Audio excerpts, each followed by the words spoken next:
Ecological grief, I think I've been processing it for a long time. I think that I've experienced ecological grief in not in a way that I've lost something yet, but in a way that I get this feeling of impending doom and hopelessness.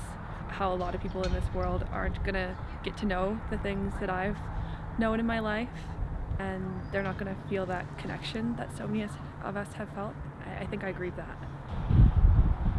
We're now increasingly becoming aware of the climate crisis, and I feel that senior governments and companies, they can set targets, but I don't think they really have any idea on how we're supposed to get there. We develop the capacity to look at the way we organize our experience that then determines how we show up in the world. The grief or sadness around some of that, for me, is commensurate to the love or caring that's also there. For me personally, my ecological grief started quite a while ago with the losses due to development, and climate change is just an acceleration of those impacts. Yeah, no question about it. I particularly miss old growth forests. There's very few left, and every year there's less. I think that's a serious problem. I'm a conservation ecologist, and I'm a consultant here in Nelson, and I've worked with forest industry, I've worked with government, I've worked with First Nations and with community groups. Most of my work has been centered around climate change's effect on conservation, and I spent a lot of time in remote valleys that were accessible only by helicopter or by walking, and virtually every one of those has a road in it now, and a substantial portion of the forest is gone. We've taken out the valley bottoms with dams and reservoirs, and now with climate change, increasing levels of fire and changing climate are going to have dramatic effects on those ecosystems. Over the last 10 years, I've been doing quite a bit of work looking at impacts of climate change, and one of the things we did was project climate into the future and then use some modeling to project what that means in terms of ecosystems. And so we looked at 3 different scenarios, and although there's some differences, basically what all 3 models said, with the bottom part of the valleys in the West Kootenays will go to grassland type environments, and not like the Okanagan, but like southern Idaho, like serious grassland habitats, no trees. And the upper elevations, the forests that are there today, won't exist in the future. They'll be quite different. There was a series of summers, 2017, 2018, 2016, where the smoke was so thick, and I can just remember the feeling of the impact of not being able to breathe the air. And I think there was something about allowing myself to feel into that space that really compelled some of the sense of what we're holding now as these climate goals. We get into the realm of politics, and I'm continually disappointed by politicians on climate action. I really believe that we need to be independent, but our independence is dependent on living in healthy communities where we have the right and the opportunity to be self-sufficient. It's one of the many challenges is stepping into a world that is so complex and so far from what feels like it should be, or what the right relationship between humans and our place in the world. And the magnitude of it is, I think, the biggest challenge, and knowing what to do with that. And the part that I think the grieving comes from is wondering, can humans take action fast enough so that there's a place for us on that planet? Young people's voices are going to be the voices of the future. They're going to be the ones making the decisions. If we can collaborate sooner than later, I think that we can make so much more progress in the short amount of time that we have.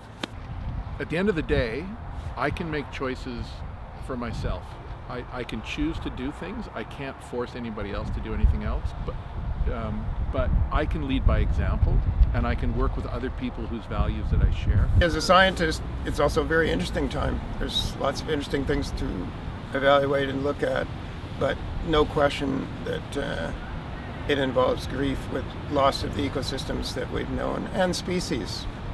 When I first started working in the area, you could go out to any clear cut in the winter and see caribou coming to eat the lichens off the trees that they had felled and hadn't yarded yet.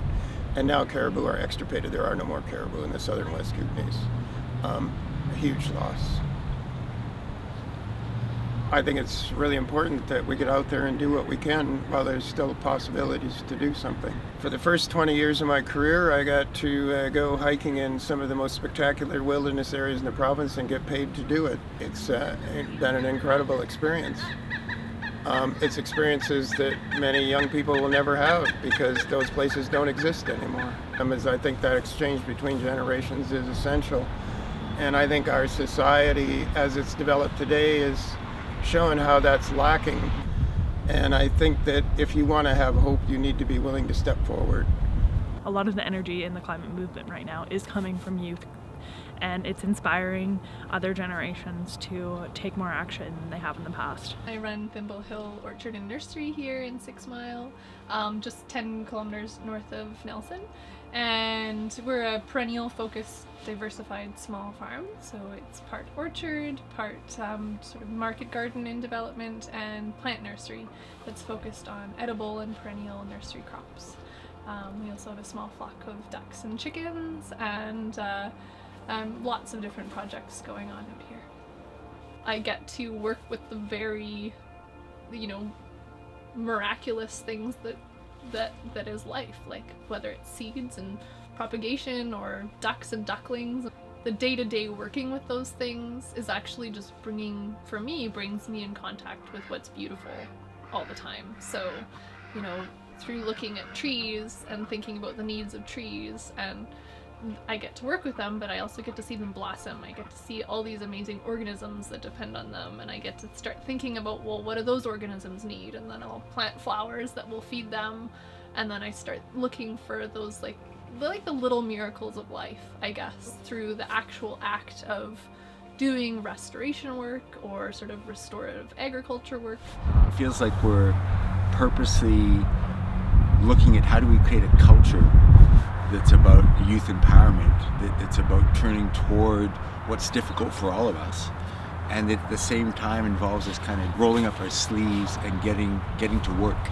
We started having a lot of conversations in this community with like-minded people, and everybody we spoke to whose opinions that we valued and their perspectives we trusted gave us really positive feedback and some really good direction on how to take it from an idea to actually make it work. Based on everything we've seen for the last 4 months, I really believe that we can turn this into something national. I think these 20 people who have been involved have proven what can happen if you set your mind on doing something. And I think it can happen in this community, it can happen in other communities in BC, and it can happen to communities in Nova Scotia and in Saskatchewan and in Nunavut. The world needs this.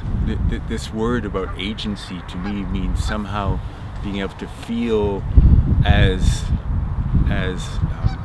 human beings the impact of what we're participating in, and use those feelings as kind of the momentum to do something. It's almost like a feedback loop, and I think grief right now tells me something important about what I need to engage in. I believe we can do the same thing when it comes to listening to the science of climate change and what we need to do. Those experts exist. There is a shared understanding increasingly amongst many people that we can do this. And I don't have all the answers, but I love working with people who are asking the same questions and moving in that direction as well. It was so great to have the Youth Climate Corps on the farm because it was just this influx of energy and enthusiasm and curiosity. The thing that makes me feel hopeful is just looking at how adaptable ecosystems are. I'll tell you what makes me hopeful, and that is what I'm viewing as a youth movement on climate. And I attended the Nelson Climate March, I think it was last fall or summer, and the turnout was spectacular. And I was thinking, hey, there's something going on here, and politicians can't ignore this. We have no idea what things will look like in 10 years.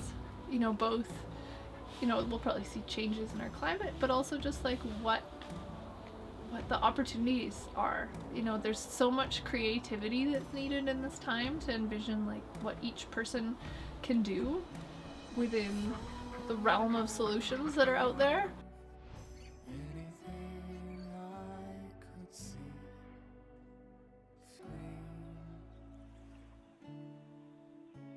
the sun melts the